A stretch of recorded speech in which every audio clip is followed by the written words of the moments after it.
Mercedes' major upgrades to the W15. The Silver Arrows had a winless season for the first time in a long while as they struggled to get the design of their car to work properly. The combination of mid-season concept change along with the dominant RB19 saw Mercedes struggle and only barely get P2 in the constructor standings, which for a team that enjoyed dominance up until a few years ago is unthinkable.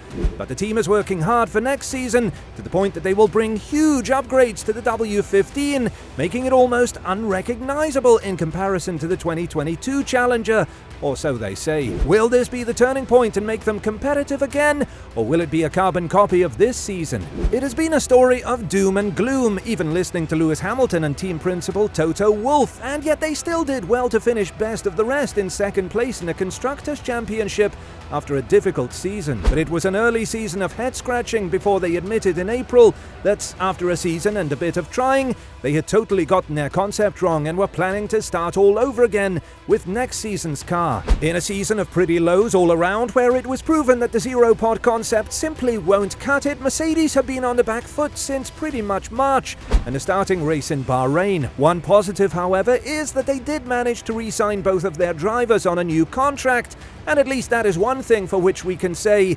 this is where the Brackley outfit will have no drama or issues and have stability. But what about the car? Hamilton has stated that the engineers don't listen to him, as he has instructed them what he wants to change and what doesn't suit them best, because, as he said at the end of the day, he is the one driving it and spending the most amount of time in it. And this is Lewis Hamilton we are talking about, because at the end of the day, he isn't here to get second place.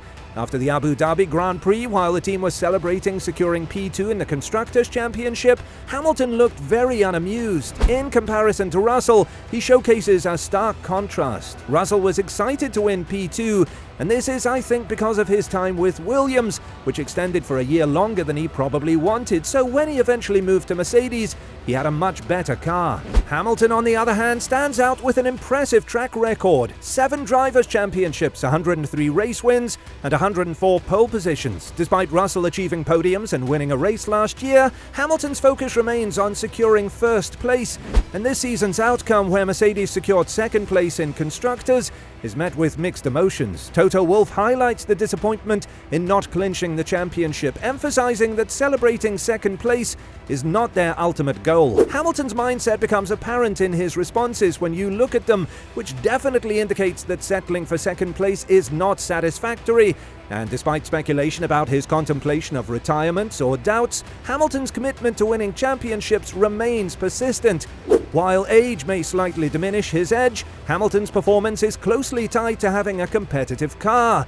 The challenges faced in a season with a less than ideal car have definitely influenced Hamilton's behavior, and it's evident he wishes for a better car next season. Speaking of a better car, the team has long been open that it will embark on a new design direction for 2024. The team boss Toto Wolff has now revealed the scale of the overhaul that is being worked on in Brackley. "We are changing the concept," said Wolff. "We are completely moving away from how we laid out the chassis, the weight distribution, and the airflow. I mean, literally, there's almost every component that's being changed, because only by doing that, I think we have a chance. We could get it wrong too. So between not gaining what we expect, catching up, making a big step, and competing in the front, everything is possible." This, in my opinion, underscores the critical aspect that Mercedes must uphold and what Hamilton said, which is that they cannot afford to grow complacent with settling for second place behind Max Verstappen, and the team needs to maintain a mindset that prioritizes championship victories over the comfort of consistently finishing in the runner-up position. It really does appear that Mercedes is adopting a more sensible strategy this time around. Last year, they entered the season by replicating the zero-pod design, a move that proved to be a mistake, as we all know, so learning from that experience, the team now has a clear intention to improve the overall performance of the car.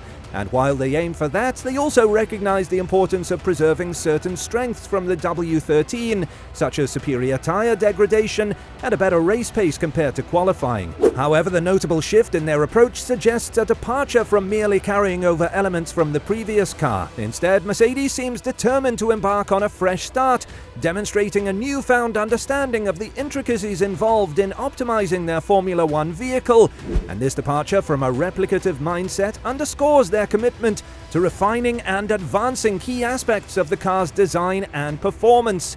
Both Hamilton and Russell acknowledge that Mercedes now possesses improved tools and understanding compared to previous seasons, and they know they need something huge to challenge Red Bull. The strategic shift, aiming to build a car capable of challenging the Austrian side in 2024 or 2025, aligns with the team's historical dominance, with only Mercedes and Red Bull winning championships since 2008.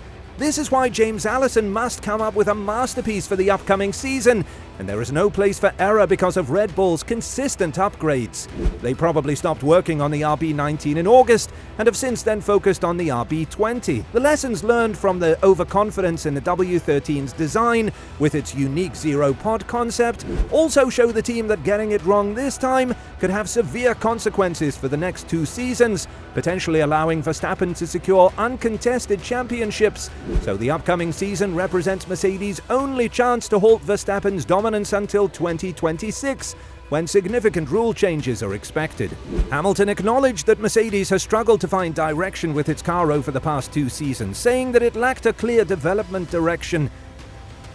"We didn't have a North Star necessarily at the beginning of the year, knowing exactly where we needed to work towards," he said. "And it's been kind of a zigzag line, trying to frickin' get to where we need to be. Every now and then something positive happens and you're like, okay, that's it, and then it shifts, so the goalpost is always moving, which is typical." The pressure, however, is there now for the team to develop a good car, like we mentioned earlier in the video, because with Ferrari and even McLaren closing in, Mercedes won't forever live on the back of their former glory from 2014 until 2021, and this was echoed by Hamilton in the end-of-season interview. When asked about how much pressure team boss Toto Wolff was under, Hamilton said, "A huge amount for sure, not just Toto, but globally all of us. Everyone back at the factory feels a huge amount of pressure on them. Ultimately, as a boss like Toto, you have to start leaning on people more rather than backing off on them. And how you do that is not easy, as people break at a certain point. So how do you do it in a constructive way, in a way that's inspiring them to continue? For me, hopefully some of the race results and drives that I've been able to put in spark inspiration for the guys, like, oh, we're almost there, and that trickles down through the whole system." Putting things in context, both Aston Martin and McLaren have made remarkable strides to achieve competitiveness. However, they find themselves in a similar situation as Mercedes since 2022, consistently vying for second or third on the podium, while grappling with inconsistencies and occasional standout performances, with Ferrari sharing this predicament. Notably, some of these 4 teams seems to be closing in on Red Bull. Mercedes, however, remains somewhat unpredictable.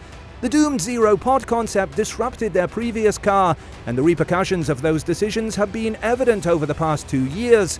Now, with the opportunity to essentially start afresh, Mercedes secured second place even with a subpar car by their standards, and this suggests that if they develop a high-performing car, they could potentially challenge or make substantial progress. Yet the outcome remains uncertain, and while it might be easy to assume little change, the opportunity for a significant shift exists. They just have to grab it by the neck. Thank you for watching this video.